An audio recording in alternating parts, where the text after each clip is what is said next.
Hello दोस्तों, धूमधाम के पता नहीं कहां से घुस जाती है आप सभी का स्वागत है यूट्यूब चैनल में। तो और फिर तुमको जो है ज्ञान क्या की बतावे, बहुत ही अच्छी अरेंज मैरिज करनी, बहुत अच्छा लगता है। ज्ञान की तरफ बढ़ते हैं सभी लोग। पहले लव मैरिज, इसके बाद अरेंज मैरिज। पहले लव मैरिज नहीं थी, पहले अरेंज मैरिज। क्यों भाई? तब लव मैरिज।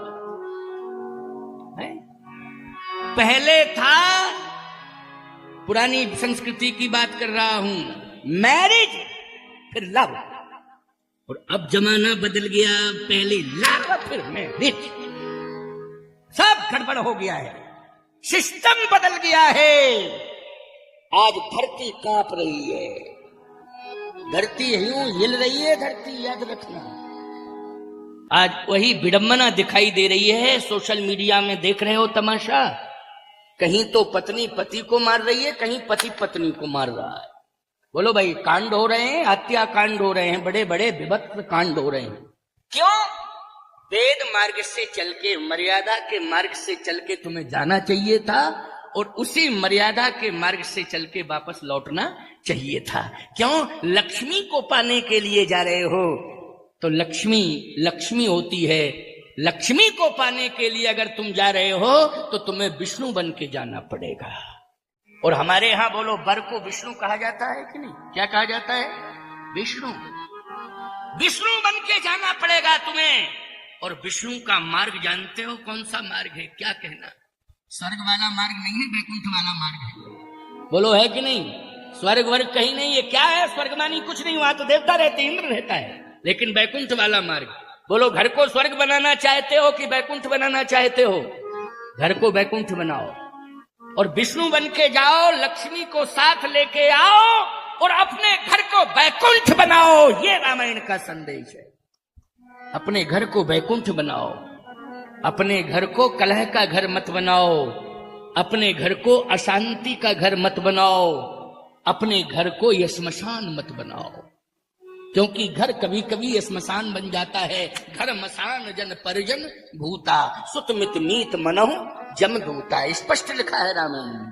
घर को स्मशान नहीं बनाना है, घर को वैकुंठ बनाना है। ये बात हजारों लोग सुन रहे हैं, लाखों लोग सुन रहे हैं। इस सोशल मीडिया से यही तो लाभ हुआ है, यही लाभ हुआ है। ये कथा हजारों तक पहुंच रही है और धीरे धीरे तो एक आध साल में लाखों लोग, कई लाख सुन लेंगे। एक एक वीडियो पता नहीं कितने कितने लाख लोग सुन लेते हैं। क्योंकि यही लोग बताते हैं, हमें तो कुछ पता नहीं चलता है। यही कहते हैं, महाराज जी ये प्रवचन आपका इतने लाख लोगों ने सुन लिया है। तो लाखों तक पहुंच गया कि नहीं पहुंच गया? लाखों की संख्या जुड़ गई। तो सीधी सी बात यह है कि हमें वैकुंठ बनाना है घर को, और विष्णु बन के जाना है, और लक्ष्मी को लाना है। आज हम सबको ये कहने में संकोच नहीं करना है कि हम मनु की संतान नहीं है। हम सब मनु की संतान। चैलेंज के साथ कहो, गर्व के साथ कहो, हम किसकी संतान हैं? महाराज मनु की संतान। और याद रखना, मनु जी ने गृहस्थी के साथ ही भगवान को प्राप्त किया। बोलो, किया है? राम जन्म के पहले की कथा में सुना रहा हूं आपको। अकेले प्राप्त किया है कि सपत्नीक जाकर के भगवान को प्राप्त किया है? जल्दी बोलो। क्यों उदास होते हो? क्यों निराश होते हो? ये मत सोचा करो कि इन साधुओं को ही भगवान मिलते हैं।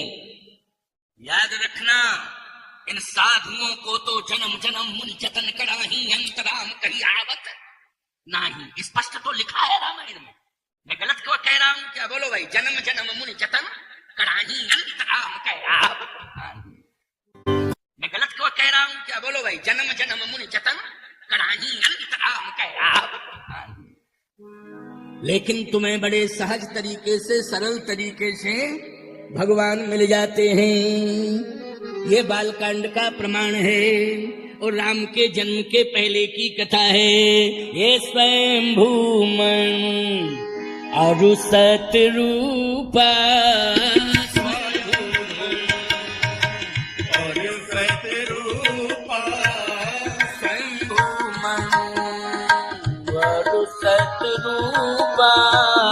शंभु मनु और सतरूपा, चिन्त भई नर सृष्टि अनुपा, चिन्त भई भई नर सृष्टि अनुपा। जिनते भई नर सृष्टि अनुपा। जिनते भई नर सृष्टि अनुपा। दंपति धर्म आचरण का। दंपति धर्म आचरण का। दंपति धर्म आचरण का। दंपति धर्म आचरण का। अजहु गाऊ श्रुति जिन करली का। अजहु गाओ श्रुति जिन करली का। अजहु गाऊ श्रुति जिन करली का। अजहु गाओ श्रुति जिन करली का। दंपति धर्म आचरणनी का। बोलो, पत्नी के साथ गए हैं भगवान को पाने के लिए, गए हैं ना, अकेले नहीं। भगवान मिले। एक राजा बिना पत्नी के चला गया, उसे नहीं मिले भगवान। वो भी बालकांड का ही प्रसंग है। कौन राजा है वो? बोले सत्यकेतु। ये सत्यकेतु, समझ रहे हो बात को कि नहीं? ये भी राजा है, उसी काल की कथा है। ठीक मनु जी के प्रसंग का विश्राम होता है और सत्यकेतु का प्रसंग प्रारंभ होता है बालकांड में। बिल्कुल लगा हुआ है सिस्टम। रामायण को ठीक से समझ लो, ठीक से पढ़ लो रामायण।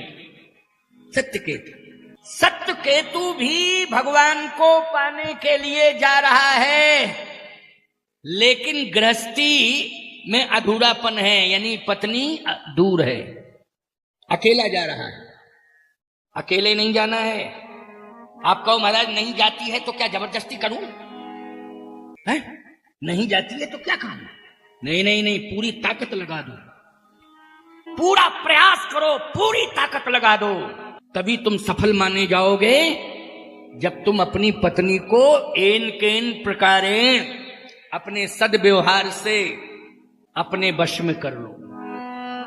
और पत्नी भी तभी सफल है जब अपने पति को अपने पातिव्रत धर्म से अपने वश में कर ले, तभी वो पत्नी सफल है। नहीं तो निश्चित रूप से वो विफलता की अग्नि में दागती रहती है। जो अपने पति को संतुष्ट नहीं कर पाती है, पति में इतने दोष आ गए हैं, इतने दोष आ गए हैं कि वो अंत में निराश होकर के बैठी है, तो विफलता की अग्नि में जलती रहती है। बोलो, जलती रहती है कि नहीं? ऐसे तमाम घर हैं जिनमें पत्नी पति के कारण रो रही है, और ऐसे भी तमाम घर हैं कि जिनमें पति पत्नियों के कारण रो रहा है। पत्नी रुला रही है, संतुलन बिगड़ा हुआ है। और संतुलन बनाने के लिए सबसे बढ़िया ग्रंथ है रामायण। बस अंतर इतना है कि हम लोग पढ़ते नहीं, अगर पढ़ना शुरू कर दें, देख लो परिवर्तन होता है कि नहीं होता है। आप रोज नीम की पत्ती चबाएं, बुखार नहीं आएगा, गारंटी है। और रोज रसगुल्ला खाएं, पता नहीं कौन कौन सी बीमारियां आ जाएं। बोलो भाई, एक बीमारी नहीं, जाने कितने प्रकार की बीमारियां आ जाएं। लेकिन नीम की पत्ती नहीं चबाना चाहते हो, रसगुल्ला खाना चाहते हो, हैं? रसगुल्ला। और रसगुल्ले के चक्कर में गृहस्थी का रस पूरा चला गया, गुल्ला ही गुल्ला रह गया। रस तो चला गया, सब रूखा सूखा परिवार हो गया, कोई किसी से बातचीत नहीं कर रहा है। बोलो भाई, कहां रसगुल्ला रहा, गुल्ला ही गुल्ला बचा है। ऐसी जिंदगी जीने से क्या फायदा? ऐसी जिंदगी मत जियो। जिंदगी कौन सी जीना है? अपने घर को मानसरोवर बनाओ और पूरा परिवार हंस बन करके उसमें विचरण करे। क्योंकि कागभूषुंड जी ने अपने मन को मानसरोवर बनाया था। क्या बनाया था कागभूषुंड ने? कौआ हंस बन के रोज विचरण कर रहा है। बोलो भाई, किसके कारण? कौए को मानसरोवर नहीं मिलता है, याद रखना। ये कागभूषुंड का मन क्या बन गया था? मान सरोवर, और मान सरोवर में भक्ति का मान सरोवर। किसका मान सरोवर था वो? मान अभिमान का सरोवर नहीं, भक्ति का सरोवर। भक्ति के सबसे बड़े आचार्य कौन है? भक्ति जगत के दुनिया के सबसे बड़े आचार्य हैं श्री काकभूषुंड जी महाराज। उनसे बड़ा कोई भक्त नहीं हुआ है। कुएं को मानसरोवर नहीं मिलता है, याद रखना। ये काकभूषुंड का मन क्या बन गया था? मान सरोवर। और मान सरोवर में भक्ति का मान सरोवर। किसका मान सरोवर था वो? मान अभिमान का सरोवर नहीं, भक्ति का सरोवर। भक्ति के सबसे बड़े आचार्य कौन है? भक्ति जगत के दुनिया के सबसे बड़े आचार्य हैं श्री काकभूषुंड जी महाराज। उनसे बड़ा कोई भक्त नहीं हुआ है। जो भुसुंडी मना मानस हंसा, अगुण सगुण जही निगम प्रशंसा। अगुण सगुण जही निगम प्रशंसा। काकभूषुंड जी, जो भुसुंडी मन मानस हंसा। इसलिए आप परिवार सहित अपने घर को भक्ति का सरोवर बनावें और उसमें स्नान करें तो आप सब क्या हो जाएंगे? आप, पत्नी, बच्चे, बच्चों के बच्चे सब हंस। क्या बन जाएंगे? हंस बन जाएंगे सब। और भक्ति का सरोवर बोलो कौन बनाएगा? और इन विषयों से मुक्ति कौन दिलाएगा? ये जो विषय बंधन में बांध चुके हैं, तुम्हें गांठ नहीं छूट रही है विषयों की, याद रखना। इसी को कहते हैं भवबंधन की गांठ। बोलो भाई, ये विषयों की गांठ क्या है? भवबंधन की गांठ है। लेकिन याद रखना, इन विषयों से दूर होना है और भक्ति का मानसरोवर तैयार करना है। तो भक्ति का मानसरोवर घर में कैसे तैयार होगा? बोले मन करी विषय, मन करी विषय, अनल बन जरई, होए सुखी जो यही सर परई। सर सरोवर, भक्ति का सरोवर कौन? रामचरित मानस। यही उपाय बचा है और कोई उपाय नहीं। इसी में सब नहाओ, रामायण पढ़ के नहाओ। आजकल सब मोबाइल देख के नहा रहे उसमें। एक को तो मछलियां ही निकल गई, मर गई हो मछली है। क्या नहाने का तरीका था? क्या नाम था उसका? कोई मर गई मछली खा गई उसको, हैं? पता नहीं क्या बड़ा मुंह वाली क्या होती है वो, मुझे। अरे तुम लोग जानते होगे, देखा होगा तुमने। वो हमारे साथ में आया नहीं, एक तो विद्यार्थी रहता, उसने कहा महाराज मछली खा गई है? डोलफिन खा गई, डोलफिन डायन बन गई, खा गई। ये तमाशा हो रहा है। सरोवर में मछली को नहलवा रही है, उससे दोस्ती कर रही है, उससे प्रेम कर रही है, सारा जीवन उसके लिए समर्पित कर दिया। अंत में उसको भूख लगी तो उसी को खा गई मछली। सावधान।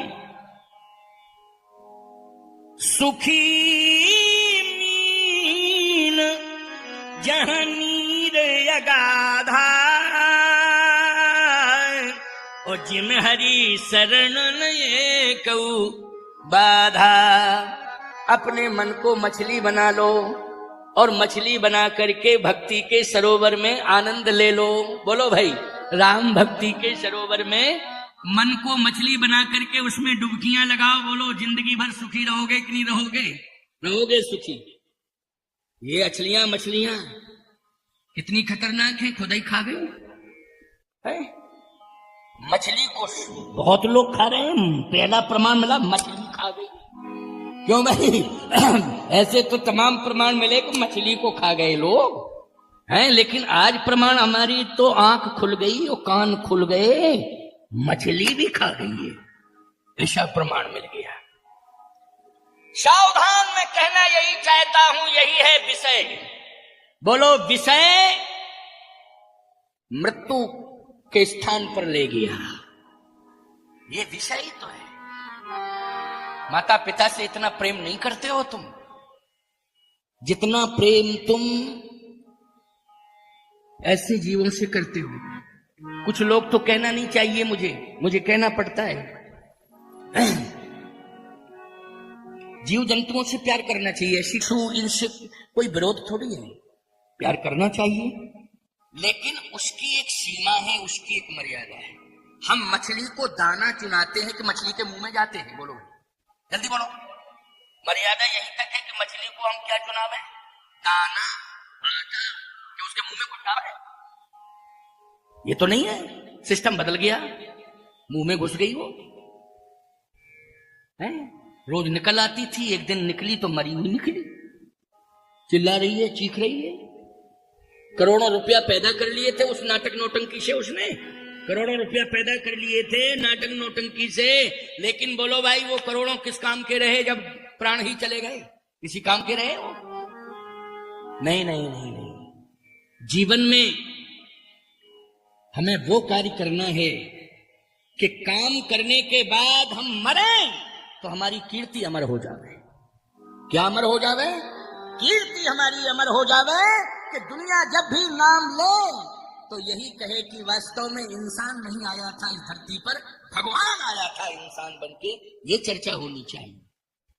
आज हमारी कीर्ति कलंकित हो रही है, हम ऐसा काम ही कर रहे हैं, कीर्ति कलंकित हो रही है। अनजाने रहना है कि काम करने के बाद हम मरे तो हमारी कीर्ति अमर हो जावे। क्या अमर हो जावे? कीर्ति हमारी अमर हो जावे, कि दुनिया जब भी नाम ले तो यही कहे कि वास्तव में इंसान नहीं आया था इस धरती पर, भगवान आया था इंसान बनके। ये चर्चा होनी चाहिए। आज हमारी कीर्ति कलंकित हो रही है, हम ऐसा काम ही कर रहे हैं, कीर्ति कलंकित हो रही है। महाराज मनु अकेले नहीं गए, पत्नी के साथ गए। कितना प्रेम है पति पत्नी में। और वहीं सत्यकेतु नाम का जो राजा है, पत्नी की चर्चा ही नहीं आई कि कहां चली गई वो। बरबस राज मनु, बरबस राज,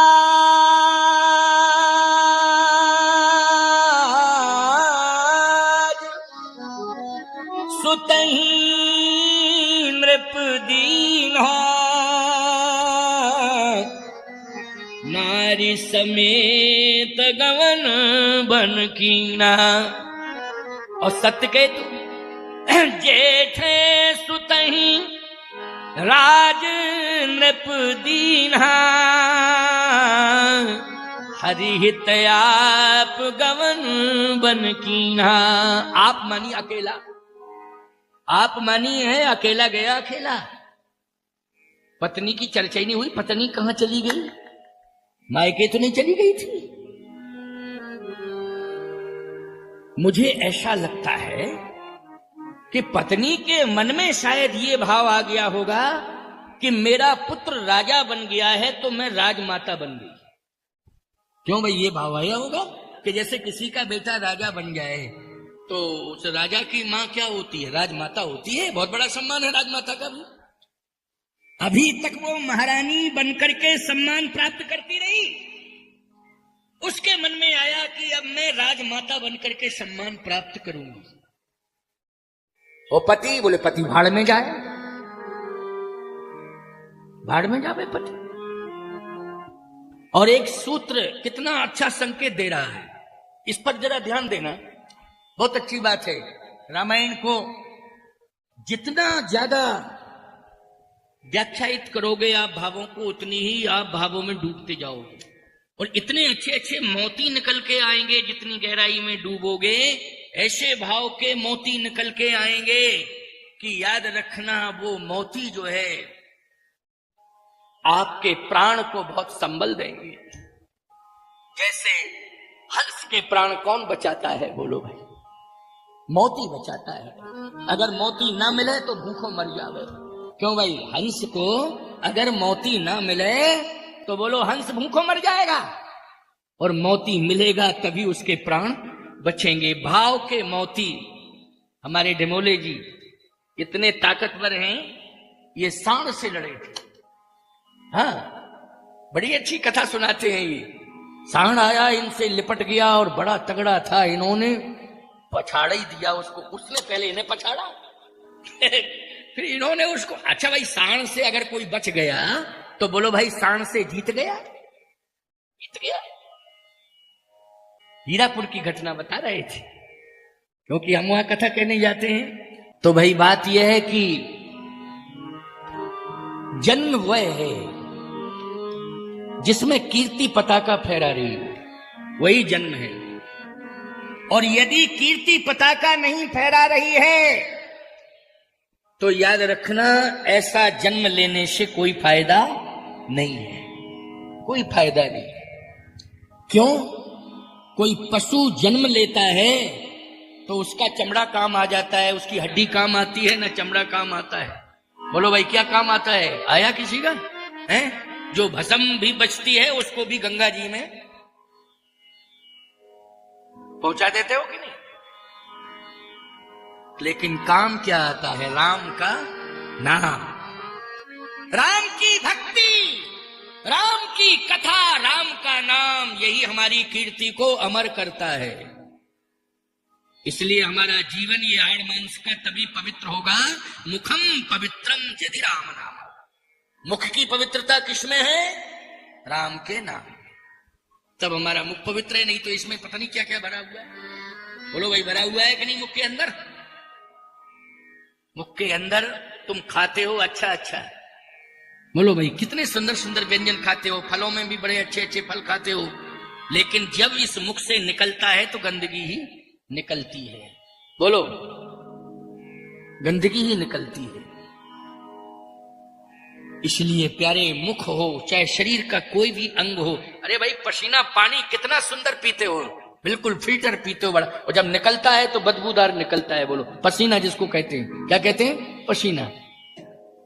संसार में तो मनुष्य का तो नहीं हो सकता है प्यारे, बदबू ही आएगी, क्योंकि ये शरीर के अंदर विकार भरा है।